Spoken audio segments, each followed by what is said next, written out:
Oi pessoal, tudo bem? Aqui quem fala é Mauro. Estamos novamente com bolsas e videojogos e desta vez, né, eu resolvi trazer um assunto bem interessante que é basicamente a minha experiência recente, né, com alguns jogos de ninja que foram, vamos dizer assim, lançados e eles são remakes de jogos antigos, né? Então, o primeiro deles, né, saiu em 1922, que foi o Cage Shadow of the Ninja. Que ele vem de um jogo originário, de um jogo de Nintendo, de 8 bits. E ele foi refeito, né, para as plataformas, acho que para o Switch, para Steam, não sei se saiu para o Xbox ou para o PlayStation, mas ele é um jogo que está disponível na plataforma de PC, né, através da Steam. E, bom, eu tinha jogado o jogo original, né, tive a possibilidade de poder jogar esse jogo na época. E eu fiquei bastante agraciado, né, com o remake, porque ele olha para o jogo antigo, né, e traz uma releitura mais moderna, né, mas as coisas que faziam o jogo antigo ser interessante, né, ainda continuam lá, apesar de ser um outro jogo totalmente diferente, né. E recentemente, né, saíram dois jogos, né, que pegam basicamente os dois principais ícones de jogos de ninja, né, da era 8 bits, 16 bits, que é o Ninja Gaiden e o Shinobi, né. Ninja Gaiden, saiu o Ninja Gaiden Resbound, né, que também cheguei a jogar e chegar no final. E ele é um jogo bem interessante, né, porque ele traz novamente a jogabilidade de Nintendo 8 bits para a franquia Ninja Gaiden, né. O jogo ele foi, vamos dizer assim, a franquia foi rebootada, né, quando saíram os jogos 3D de Ninja Gaiden. E tipo assim, foram jogos que eu não cheguei a jogar, não tive muito contato, não tive muita familiaridade. Eu tinha mais contato, mais familiaridade com jogos de Nintendo 8 bits. E eles meio que deram uma mudada no Ninja Gaiden, né, no design dele, então eu achei relativamente estranho, né, essa mudança, esse novo redesign. E como eu não joguei esses jogos na época, né, eu não fiquei muito familiarizado com esse novo reboot do Ninja Gaiden. Eles mantiveram um pouco desse design, né, para o Ninja Gaiden, né, para o personagem, mas nesse jogo, Resbound, né, você joga com outro personagem e ele traz, né, um design mais parecido com o Ninja Gaiden do Nintendo 8 bits. E o jogo também, né, é um jogo que é muito desafiador e que você acaba jogando com dois personagens. Agora eu não estou lembrando o nome deles, né? Mas depois eu vou até dar uma conferida para poder falar. Mas é um jogo também que é um reboot muito bem trabalhado, né? Muito bem querido. E junto, né, saiu o jogo do Shinobi, que é o jogo que eu joguei mais recentemente. E o Ninja Gaiden, né, ele tem gráficos interessantes, é um jogo em pixel art, mas o Shinobi, ele consegue trazer, né, uma profundidade maior, eu acho. Né? Eu acho que gosto muito do jogo do Ninja Gaiden, acho que ele é um jogaço, né, para você poder jogar e se divertir. Mas o Shinobi, né, foi feito pelo mesmo pessoal que fez o Street of Rage 4, e eles olham para o legado, né, da história dos próprios jogos de Shinobi e trazem isso tudo para esse novo jogo. Ele é um jogo que tem como é que eu posso dizer, tem uma concepção de arte assim primorosa, né? E ele é um jogo que possui uma jogabilidade, né, que é muito gostosa, né? Você aprender a jogar o jogo, né? Ele vai evoluindo, né, a jogabilidade à medida que você vai pegando novos recursos e novos golpes no jogo.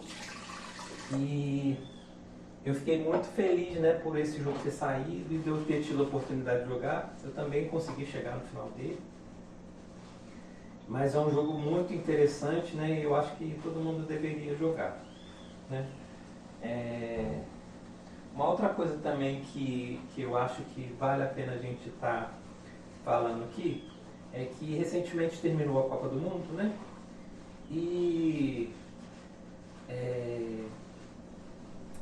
meio que teve uma discussão toda a respeito do Messi, do Pelé, né? Da Argentina e tudo mais.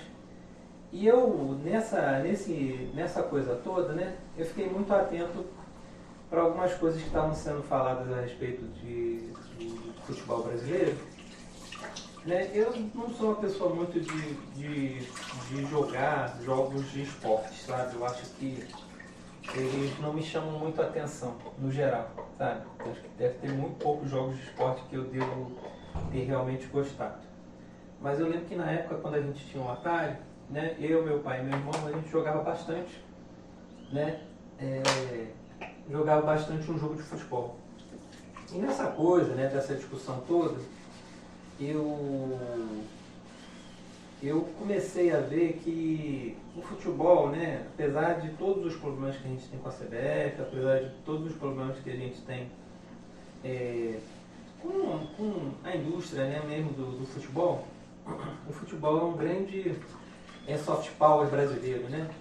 O pessoal, tem jornalistas que relatam, né, que eles conseguiram sair de situações perigosas porque eles se identificaram com brasileiros e sempre traziam, né, um retrato do Pelé para dizer, não, sou brasileiro, Pelé, né?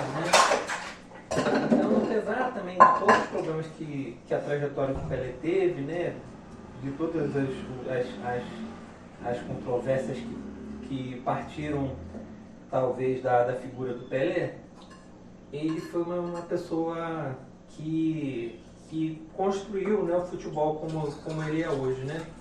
Ele trouxe o futebol para o olhar mundial, né? E apesar de a gente estar num momento em que a seleção brasileira é uma coisa muito... deixa muito a desejar, né?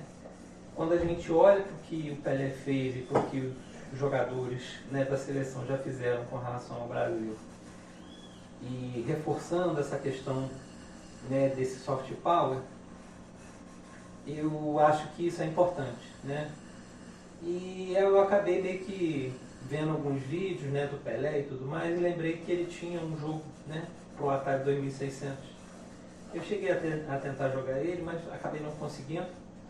Eu não sei porquê, não sei se meu joystick ou meu emulador está com problema, porque sempre quando eu colocava para jogar, só eu controlava os bonecos, o computador parecia que não se mexia, então parecia que eu estava colocando sempre para jogar de dois, né? Em vez de jogar eu contra a máquina. Mas de qualquer maneira, é interessante, né, o Pelé, né, e o futebol brasileiro, né, conseguiram projetar o Brasil de uma maneira tal que a gente teve muitos produtos, né, audiovisuais, mas teve essa coisa também de outros países respeitarem o Brasil e observarem o Brasil através dessa ótica do futebol. É lógico, né, que a gente precisa construir outras possibilidades, né, outras lógicas, né, de o Brasil ser visto, né, através de outras potencialidades que a gente tem além do futebol. Mas mesmo assim eu acho que essa coisa toda da Copa do Mundo acabou mexendo um pouco comigo, né, porque eu lembro de jogar futebol com meu pai, de jogar futebol com meu irmão no Atari, e meio que eu consegui fazer algumas fases com o futebol, né, pensando nessa possibilidade, né, do futebol como essa força cultural, como essa força de soft power, né, e eu acho que você gostar do futebol, e você gostar das coisas que tem a ver com o futebol, não impede você gostar de outras coisas, né. Eu só acho que a gente tem que ser crítico no ponto, né, para saber quais são as coisas boas ou as coisas ruins no futebol, né. E seria até bem interessante se a gente tivesse mais jogos brasileiros que explorassem isso. eu estava ouvindo um podcast do Jogabilidade, né? E eles estavam falando a respeito de esportes e tudo mais, e o André acho que falou da peteca, que é uma coisa que aqui em Minas Gerais, né, as pessoas jogam bastante. E realmente, né, no restante do Brasil você vê pouco se falando da peteca, mas aqui em Minas Gerais as pessoas praticam, as pessoas jogam, né, tem várias quadras de peteca pela cidade, aqui em Belo Horizonte, então é uma coisa que está na cidade. E eles lembraram, né, que peteca é um tipo de esporte que veio dos indígenas, né, originário das tribos indígenas aqui do Brasil. Então é um esporte brasileiro. Então seria interessante, além de também você ter jogos que talvez falassem um pouco do futebol brasileiro, né, de como o brasileiro joga futebol, né, as diversas maneiras, né, o futebol de rua, né, golzinho, mas tivesse também alguma coisa relacionada à peteca. Eu talvez até tenha alguma coisa, mas que eu ainda não tenha visto. Mas bom, essa é uma reflexão que eu tive, né, pensando muito na Copa do Mundo, pensando no Pelé, pensando no meu pai, no meu irmão. E eu acho que vale muito a pena a gente, quando a gente está escolhendo, né, os jogos para jogar, né, a gente tentar ver se tem coisas interessantes e legais. Né? É lógico que a maior parte dos jogadores de jogos de futebol vão partir para os jogos da FIFA, né, os jogos da eSport, né? Ó, tá passando um carro aí na rua. Vocês ouviram alguma coisa no fundo, além da louça, porque o carro está passando. Deve ser o carro do ovo ou o carro de alguma outra coisa. Mas bom, para finalizar, eu resolvi fazer uma seleção aqui que eu já estava querendo fazer há um certo tempo, para destacar algumas coisas que eu ouço em podcast, né? E geralmente podcast de jogos. Então, o que acontece?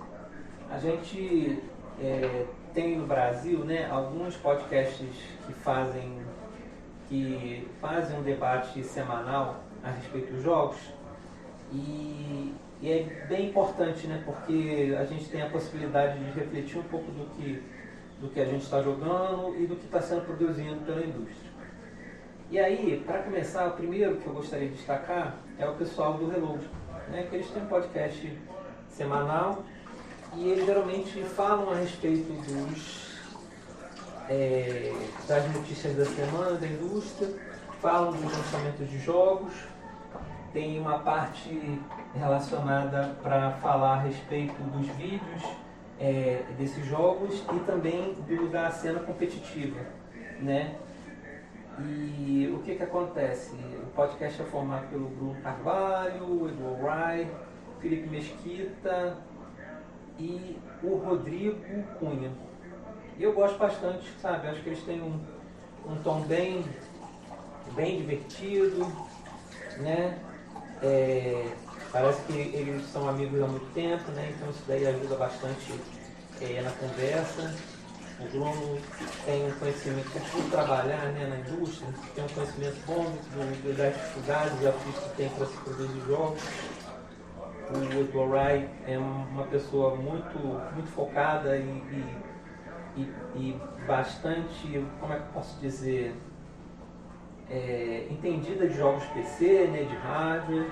Felipe Mesquita, uma pessoa que sempre está explorando as informações e os dados que são anunciados, né, e ele tenta traduzir isso no programa. E o Rodrigo Cunha, né, ele consegue trazer, né, a questão da cena competitiva, seja dos jogos de esporte e também da comunidade de jogos de luta. Então, eu acho que é um bom podcast para se ouvir, né? E ele é um podcast semanal, né? Então, quer dizer, você vai ter a possibilidade de sempre estar ouvindo alguma coisa legal. O segundo que eu gostaria de destacar é o pessoal da jogabilidade, né? Eu acabei recebendo a indicação deles através do meu amigo Lucas. Era um podcast que eu nem sabia que existia. E aí ele chegou um dia, Mauro, que tal você ouvir o pessoal de jogabilidade? E aí eu comecei a ouvir. E aí, quer dizer, pra mim, né, hoje, o jogabilidade é o melhor podcast de jogos que tem, né? Porque além deles fazerem um pouco do que o pessoal do Reloading faz, eles também fazem uma análise crítica e política da indústria, né? Eles sempre estão contextualizando isso, a questão da indústria com relação ao capitalismo, com relação a todas as coisas que acontecem de ruim, tanto para quem joga ou para quem está trabalhando na indústria, né? Eles conseguem contextualizar isso, eles conseguem fazer também, né, sempre um apanhado de alguns jogos que eles têm contato durante a semana para falar um pouco a respeito dos jogos. E nisso eles conseguem falar também a respeito do que está acontecendo. Então a gente tem, nesse podcast, a gente tem o André Campos, acho que é André Campos, o Sushi, o Tengu, o Fernando, eu esqueci o sobrenome dele. E a gente tem também o Rafael Kina.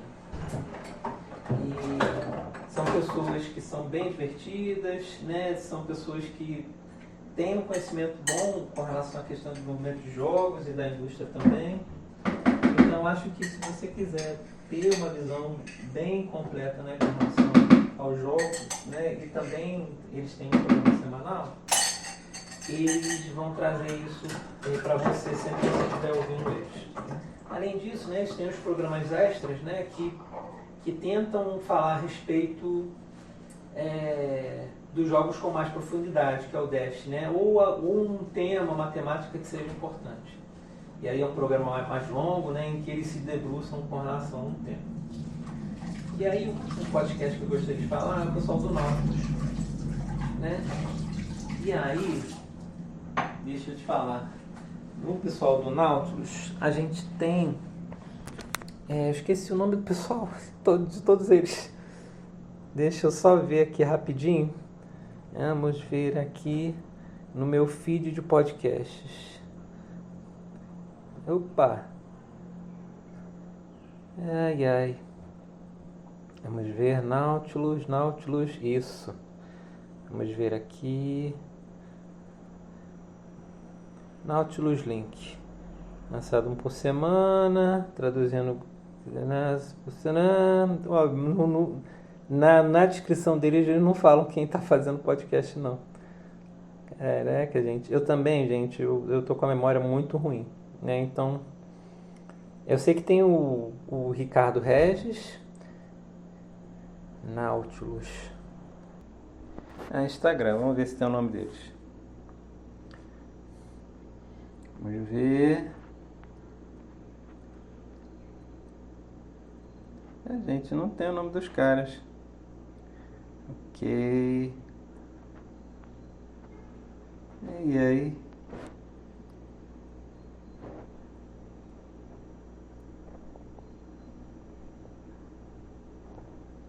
Vamos ver aqui. O que estamos curtindo essa semana? Ótimo, vai aparecer o nome deles. Tem o Lucas, o Henrique, o Ricardo, que eu já te citei, e o Bruno. E o Nelson também, né? Eles têm um bom perfil no Instagram, onde eles falam a respeito das coisas que eles estão falando na semana. Eles têm um programa que é o Café com Videogames, né? E eles têm também o próprio programa do Nautilus, né? Café com Videogames, né? Mas bom, eles são tão políticos quanto o pessoal do jogabilidade, mas eles conseguem dar uma aprofundada, né, na cena de jogos indies, né, e fazer uma discussão bacana também, né? Bom,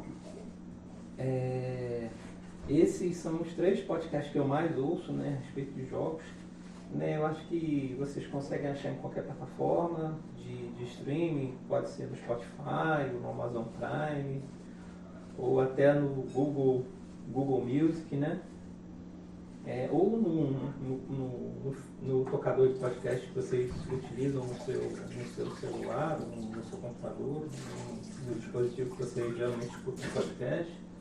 Então, recomendo bastante esses três, sabe? Acho que conseguem trazer um bom panorama com relação à indústria, tá certo?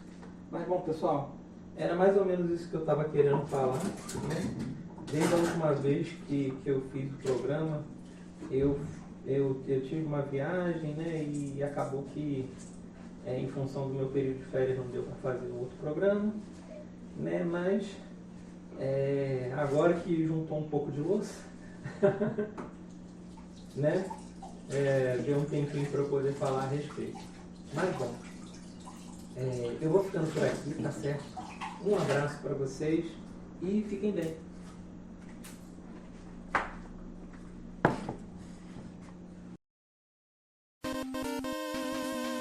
Editado por Mauro César.